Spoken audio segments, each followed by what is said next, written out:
Assalamualaikum warahmatullahi wabarakatuh. Perkenalkan Bapak Ibu Asesor, saya Arif Habib Fasya dari Prodi Aquakultur, Sekolah Ilmu Kesehatan dan Ilmu Alam Universitas Airlangga di Banyuwangi.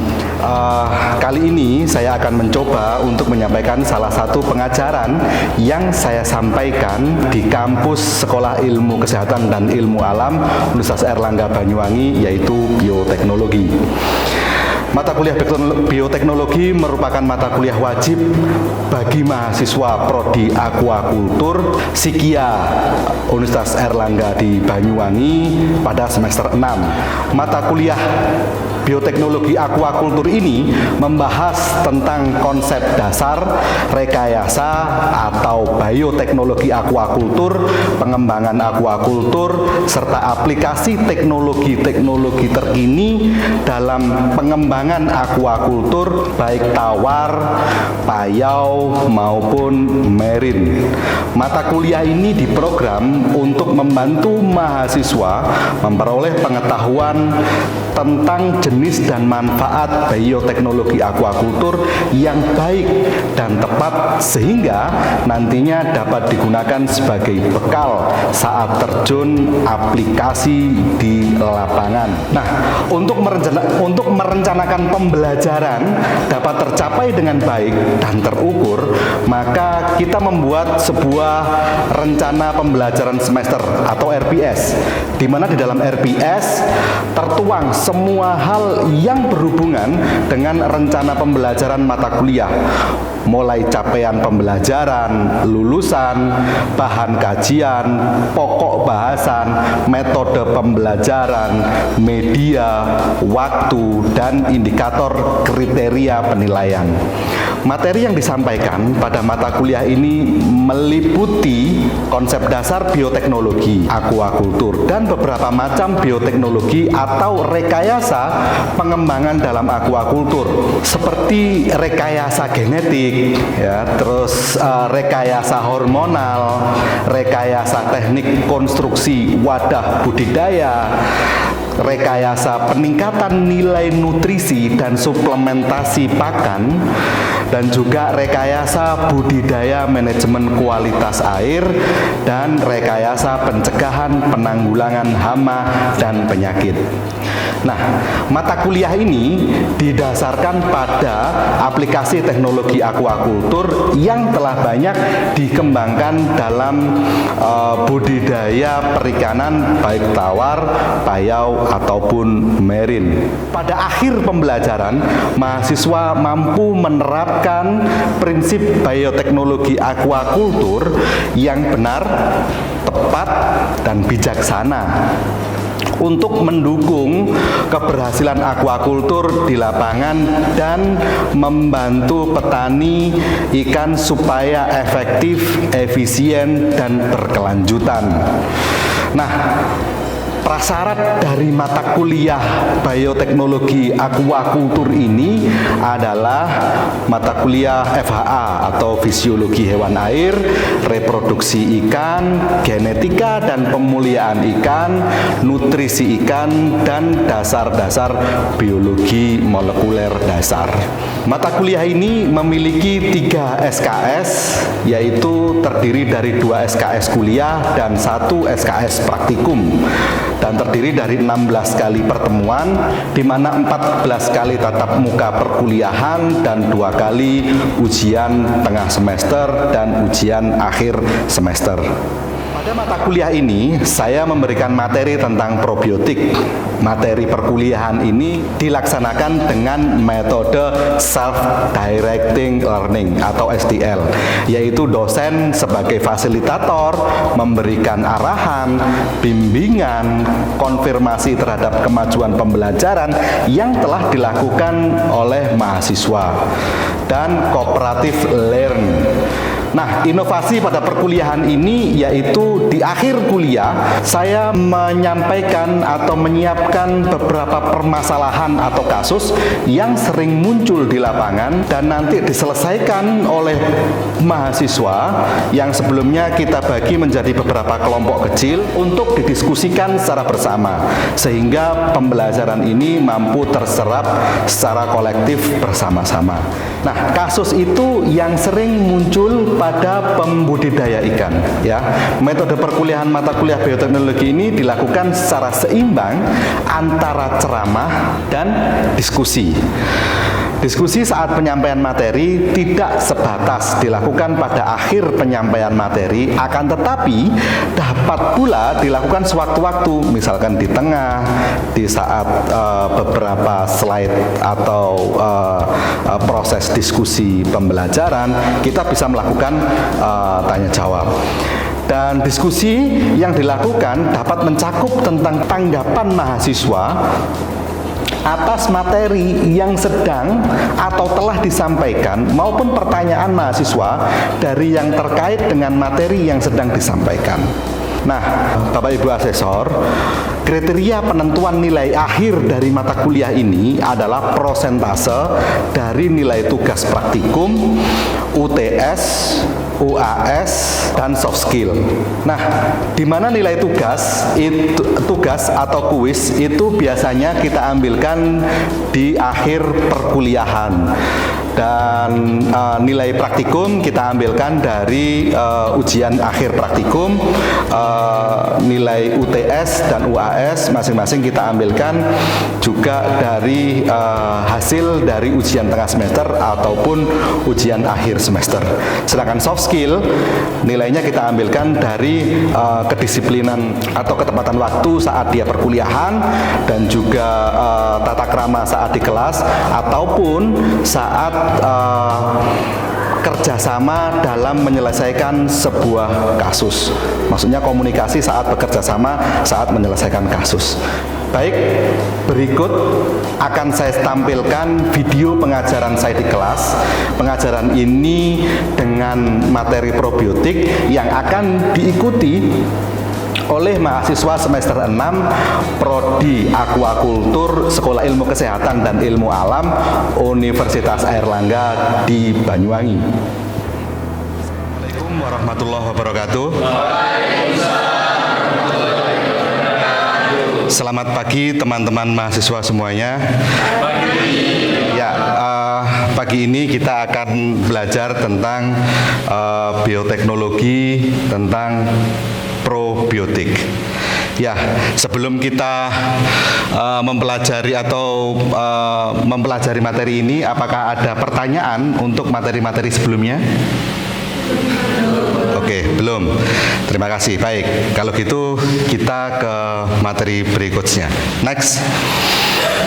Ya, probiotik. Jika kita lihat dari gambar ini, ya, apa yang ada dalam pikiran kalian? Silahkan angkat tangan jika ada yang mau disampaikan. Jika dilihat dari gambar ini, kita lihat di situ ada beberapa bakteri yang buruk rupa dan juga ada beberapa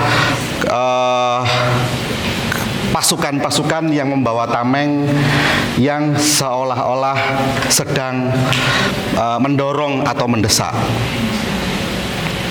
Betul? Nah, pada prinsipnya ini merupakan salah satu gambaran bagaimana probiotik itu bekerja. Ya, next.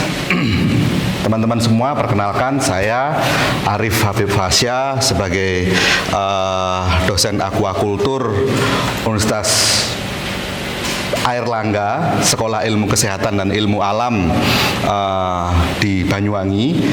Kali ini kita akan mempelajari tentang suplemen probiotik ikan untuk mempercepat pertumbuhan ikan di payau, tawar ataupun merin.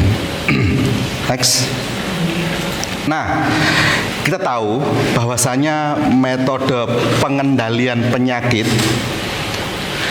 di lapangan itu ada beberapa cara.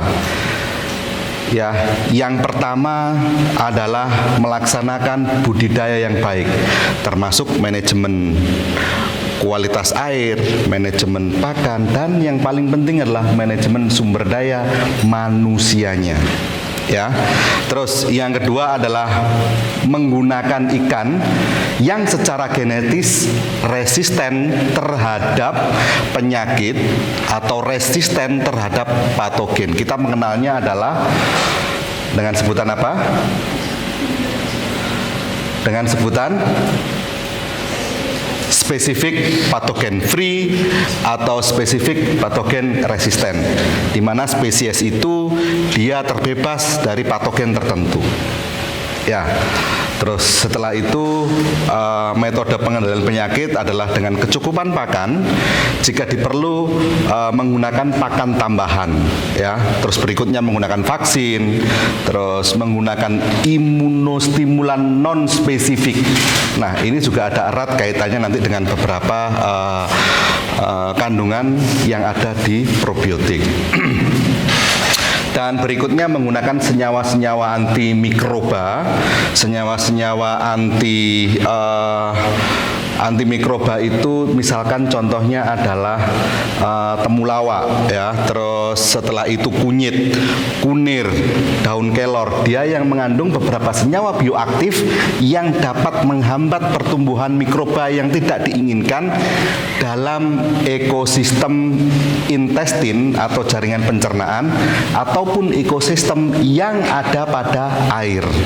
Ya, dia sifatnya adalah antimikroba. Nah, bioaktif ini banyak terkandung dalam misalkan ya yang saya sebutkan tadi, dia senyawa aktifnya misalkan beta-glukan itu yang ada pada rumput laut, terus setelah itu flavonoid, alkaloid, steroid, saponin, dan beberapa bioaktif yang lainnya.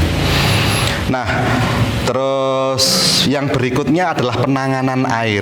Penanganan air ini juga bisa mengendalikan penyakit dengan beberapa metode treatment.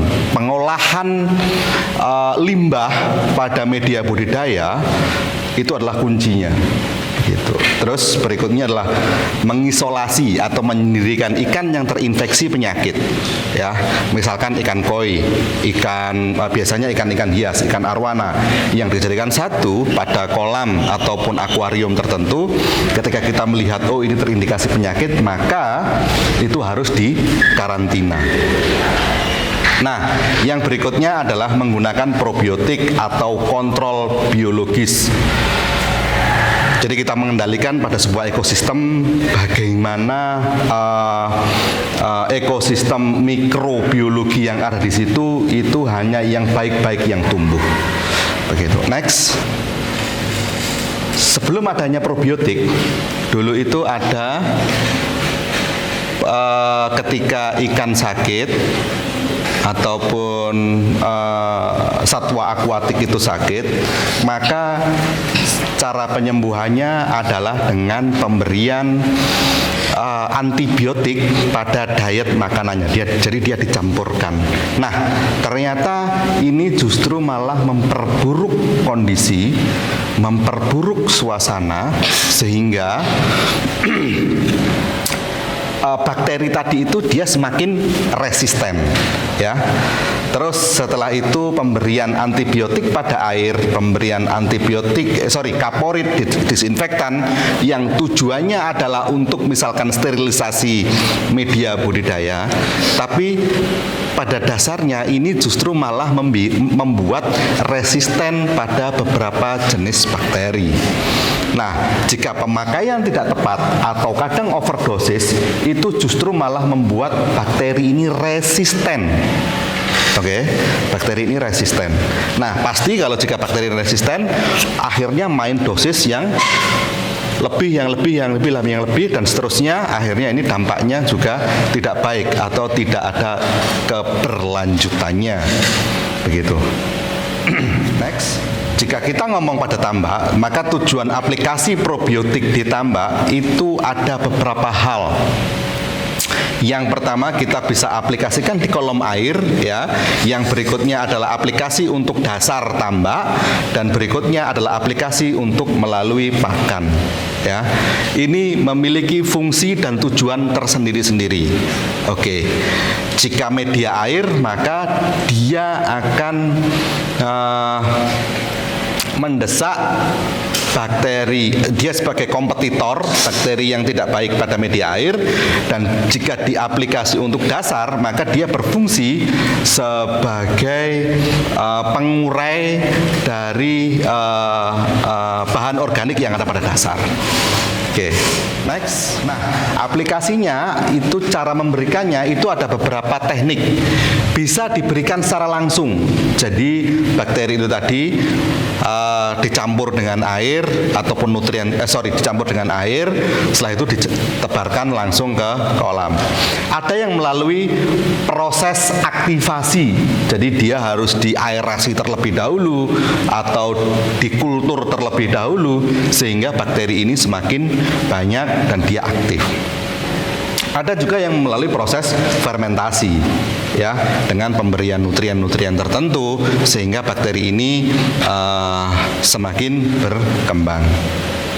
Next. Nah, berikutnya adalah bakteri Streptococcus thermophilus. Ini juga kandidat bakteri karena dia mampu menghasilkan aseton metanol yang mampu menghancurkan patogen misalkan seperti E. coli, Pseudomonas, Streptococcus, ya kan, dan beberapa bakteri yang tidak menguntungkan yang lainnya. Nah, cara kerjanya itu yang mampu menghancurkan itu seperti seolah-olah adalah memutilasi.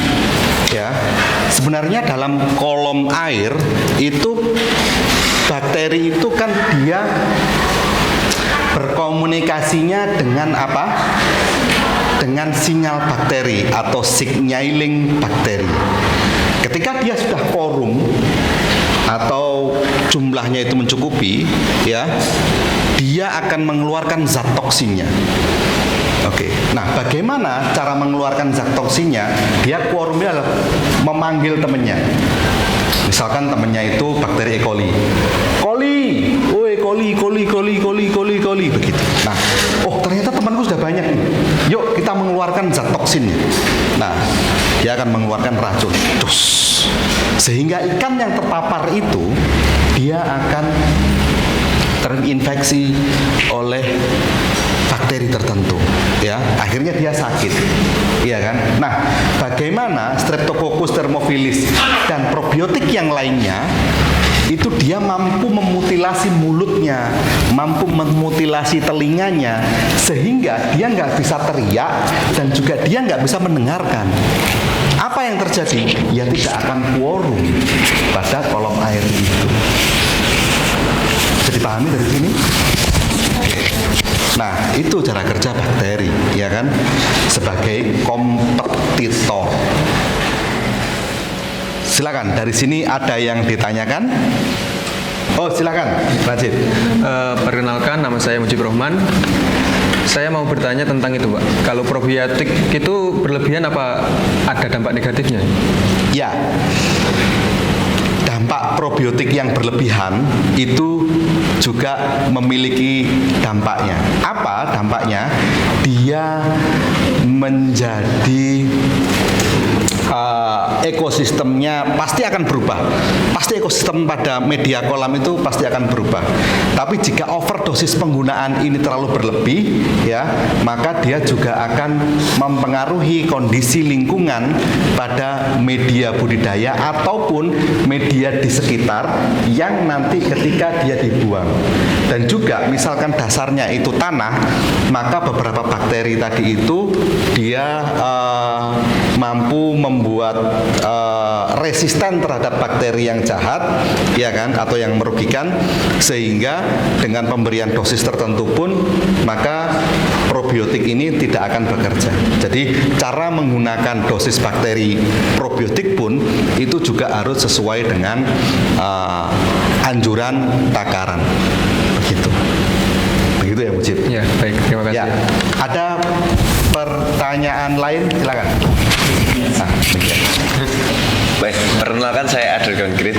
Saya mau bertanya tentang ini Pak.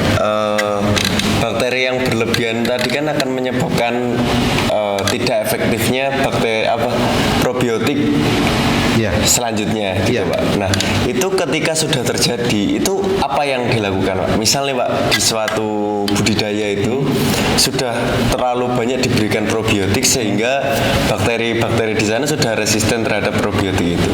Itu apa yang harus dilakukan Pak? Ya, jadi bagus pertanyaan konkret ini. Maka yang harus dilakukan itu adalah yang pertama perbaikan media kolam. Ya, kolamnya dulu. Itu misalkan disterilkan dengan cara dijemur atau misalkan dasarnya tanah itu juga harus dikeruk ya. Setelah itu dasarnya itu tadi dibuang, terus dia dijemur sampai terpapar cahaya matahari ke bawah. Artinya semua bakteri ini tadi dinolkan atau disterilkan. Ya. Nah, itu cara untuk mensterilkan bakteri. Jadi semua bakteri itu misalkan dia terkena UVC atau matahari yang panas-panasnya itu, dia pasti akan mati. Begitu kan? Nah, berikutnya kita bisa memulai budidaya pada tahap itu yang ramah lingkungan dengan cara menggunakan dosis probiotik yang sesuai dengan anjuran. Sesuai dengan anjuran ini, acuannya adalah bukan gramasinya, tapi adalah kepadatan ekosistem yang ada pada media itu.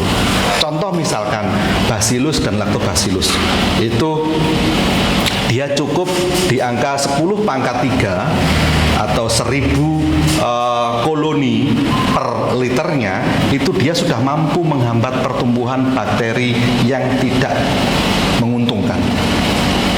Begitu. Jadi bukan berapa jumlahnya, tapi ada berapa koloni bakteri pada kolam itu. Begitu.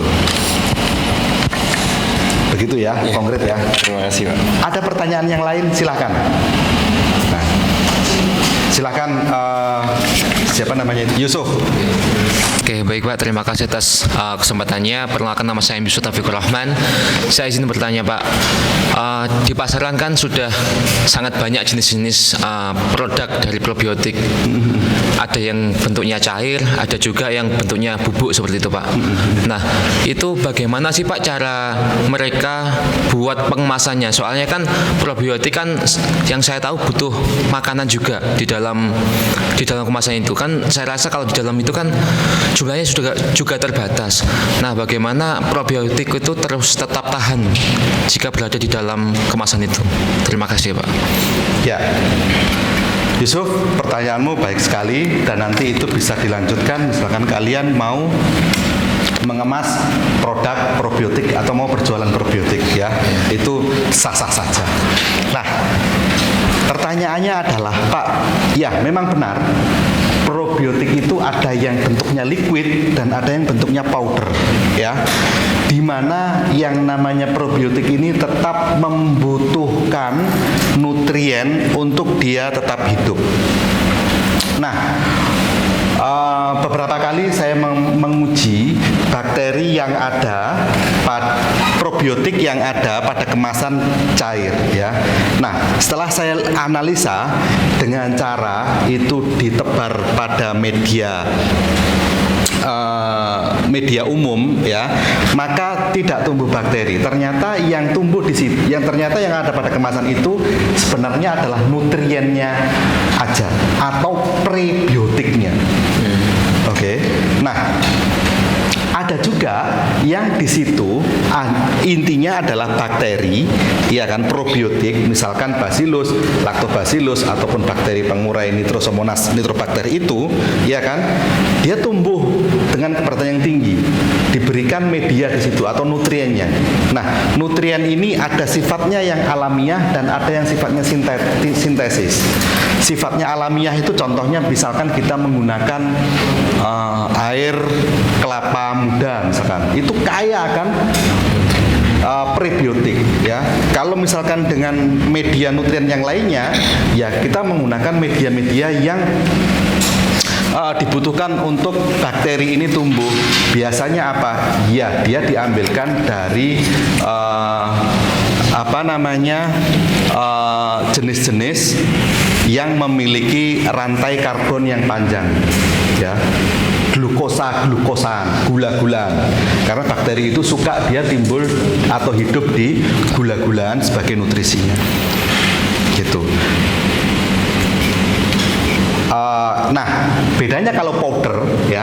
Kalau powder ini biasanya dia harus diaktifkan dulu, ya. Dia harus dikultur dulu pada air.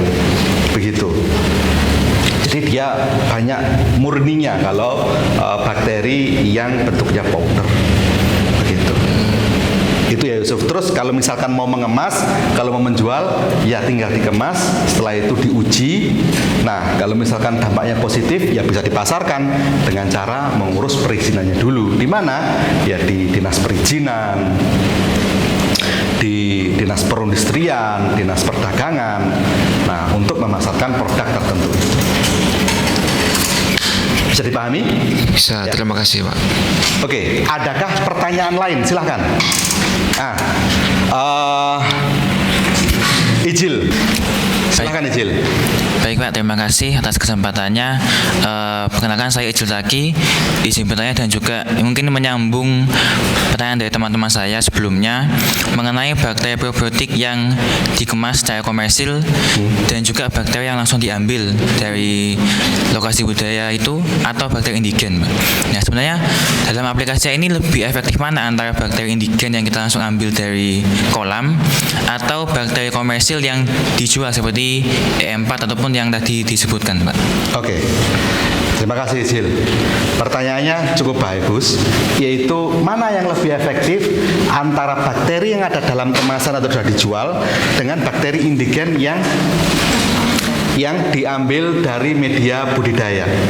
Ya, yang paling bagus adalah yang pertama yang menggunakan bakteri probiotik. Jelas yang paling bagus. Dan yang kedua, ya, misalkan menggunakan bakteri indigen di daerah tertentu, ya. Terus setelah itu dikultur dan dibudidayakan, dikultur secara massal, terus digunakan lagi di tempat situ, itu yang paling bagus.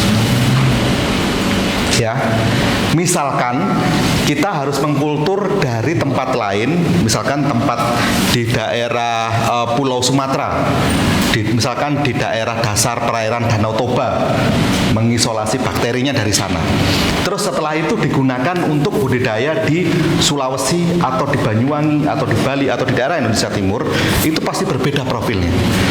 Dibandingkan kita mengisolasi bakteri itu diambil dari misalkan dari perairan dasar bendungan Bajulmati di Banyuwangi, terus dibudidayakan untuk di wilayah Banyuwangi. Kenapa? Ya, karena tipikal perairannya tidak jauh berbeda. Atau boleh dibilang sumber airnya masih satu, sehingga ini dan juga organismenya itu tidak jauh berbeda, ya, sehingga itu lebih efektif yang kita mengisolasinya dari tempat yang terdekat atau dari media air yang tidak profilnya tidak jauh berbeda. Itu. Baik Pak, terima kasih banyak Pak. Oke. Ada pertanyaan lain? Cukup? Baik. Jika cukup, terima kasih atas waktunya. Kita belajar dengan baik hari ini. Semoga apa yang kita bahas bermanfaat buat kita semua.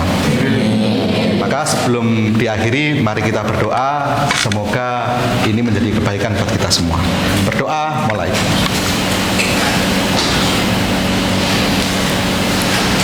Dapat diakhiri, terima kasih. Saya akhiri. Wassalamualaikum warahmatullahi wabarakatuh.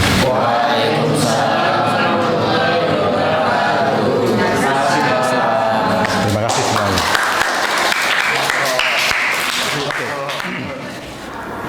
Demikian video pengajaran ini kami buat, semoga bermanfaat buat kita semua, buat saya, buat mahasiswa, dan khususnya adalah buat saya untuk proses penilaian terhadap sertifikasi dosen yang sedang saya ajukan.